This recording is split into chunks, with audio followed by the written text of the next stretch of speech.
Nakon mnogo uloženog truda i rada, napokon je stiglo vrijeme kada redovno i obilno beremo plodove na biljkama u našim baštama i vrtovima.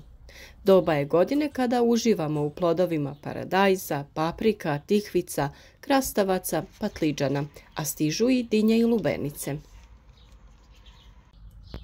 Danas ćemo podijeliti savjete kako da plodove ovih biljaka berete što duže i kako da one i dalje cvjetaju i daju nove plodove. Naučili smo u dosadašnjim video savjetima da biljke treba posaditi na određeni način, pripremiti tlo, prihraniti ga, a i tokom uzgoja biljaka treba im osigurati redovnu prihranu sa važnim elementima. Pored oblikovanja biljaka, uklanjanja listova i zaperaka kako bi imale prozračnost i kako bi insekti imali neometan pristup cvjetovima, postoji još jedan važan korak. Naime, ključno je to da ove plodove treba redovito brati, jer se time potiče daljnje cvjetanje i plodonošenje. Najbitnije je da berba plodova bude u pravo vrijeme, to jest u vrijeme dozrijevanja plodova. Važno je ubrati plodove povrća kada su na vrhuncu kvalitete, znači ne smiju biti nedovoljno zreli ili prezreli. Zrelost predstavlja razvojni stadij s kojim je biljni organ kompletno završio prirodan rast, ravnomjerno sazrio i spreman je za berbu. Mnogi misle da, na primjer, plod paprike mora da porumeni, iako se radi o sorti žute paprike. One se beru kada paprike izgledaju karakteristično za određenu sortu, ovisno o očekivanoj boji i veličini. Nema potrebe čekati da porumene i samim tim riskiramo da bude prezrela ili da propadne. Redovita berba jako je važna, a uklanjati se moraju i oštećeni i deformirani plodovi jer oni ometaju i smanjuju cvjetanje, zametanje i rast budućih plodova. Berba se obavlja u jutarnjim ili večernjim satima kada su plodovi suhi. Plodove prilikom berbe treba sačuvati od mehaničkih oštećenja, a one oštećene plodove ne miješati sa onim zdravima. Povrće se bere u zrelosti kada plodovi koji se koriste za ishranu dostignu punu veličinu, iako procesi zrenja nisu u potpunosti završeni. Naime, biljka ima glavni cilj stvoriti sjeme i tada će se fokusirati na rast i dozrijevanje tog ploda, pa neće biti puno novih cvjetova i plodova. U ovoj zrelosti najčešće se bere povrće koje ima sposobnost naknadnog dozrijevanja poput paradajza i dinja. Tehnološka zrelost je karakteristična za svaku vrstu ili sortu, po morfološkim svojstvima, to jest boja, ukus, oblik, a često je istovjetna sa fiziološkom botaničkom zrelošću kod paradajza, lubenica i dinja, kada je potpuno završen rast i razvoj, te posjeduje svoje karakteristike vrste ili sorte i ima formirano zrelo sjeme. Neko povrće ima vrlo kratko vrijeme berbe i tada produžetak vremena berbe smanjuje kvalitetu i povećava gubitke.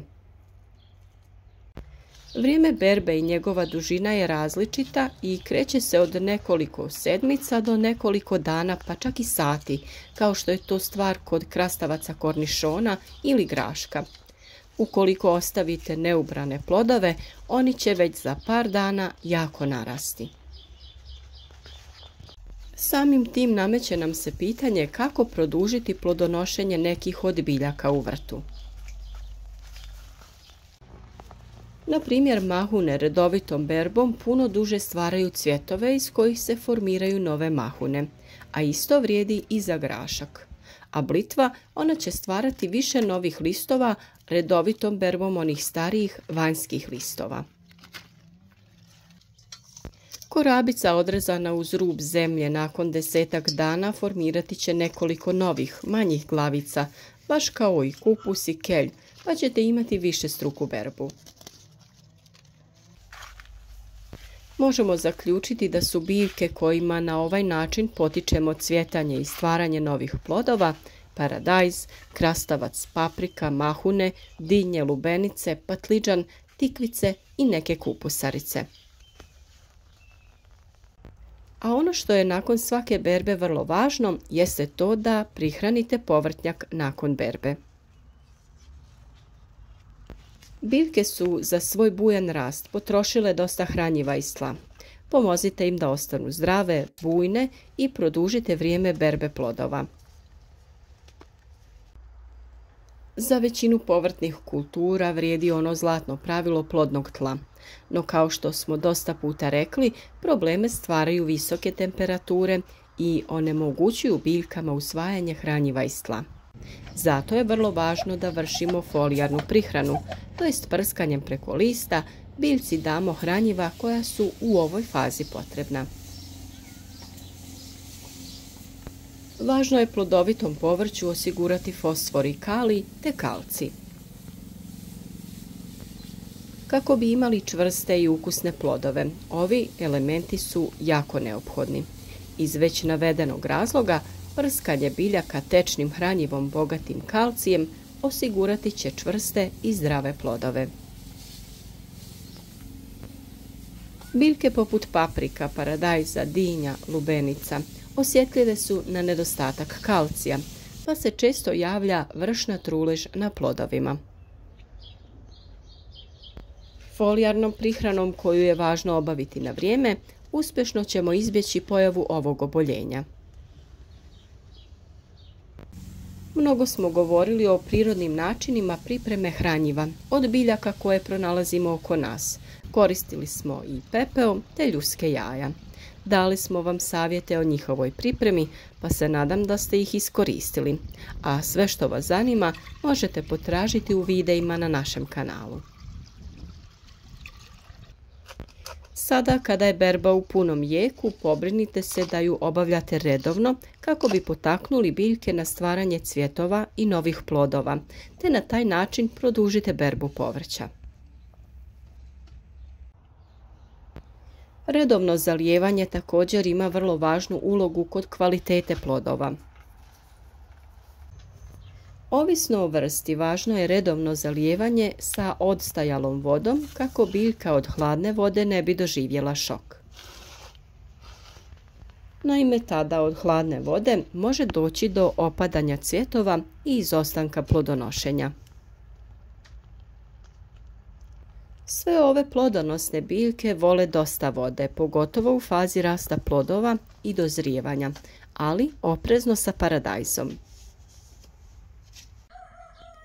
Naime, od prevelike količine vode paradajz može da pukne i tada plodovi nisu otporni i dugotrajni, a nisu ni ukusni.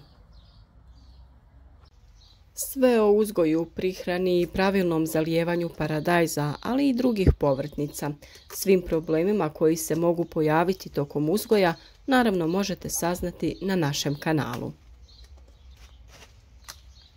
Nadamo se da ste imali uspjeh sa uzgojem biljaka do sada, da su vam naši savjeti bili od koristi i da će sezona berbe biti uspješna i duga. Družite se s nama i dalje jer zajedno možemo uzgajati biljke tokom cijele godine i naravno uživati u plodovima našeg rada. Vaša pitanja nam pišite u komentarima ili nam se samo javite sa vašim iskustvom u uzgoju biljaka. Podržite naš rad sa lajkom ispod videa, a možete video podijeliti na društvenim mrežama sa vašim prijateljima kako bi i drugi imali koristi od naših savjeta.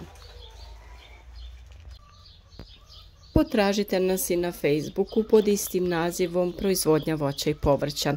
Tamo nam možete postavljati pitanja vezano za probleme u uzgoju koji vas muče, postaviti slike radi lakšeg prepoznavanja problema ili samo podijeliti kako izgleda vaš vrt i kako ste zadovoljni ovom sezonom do sada.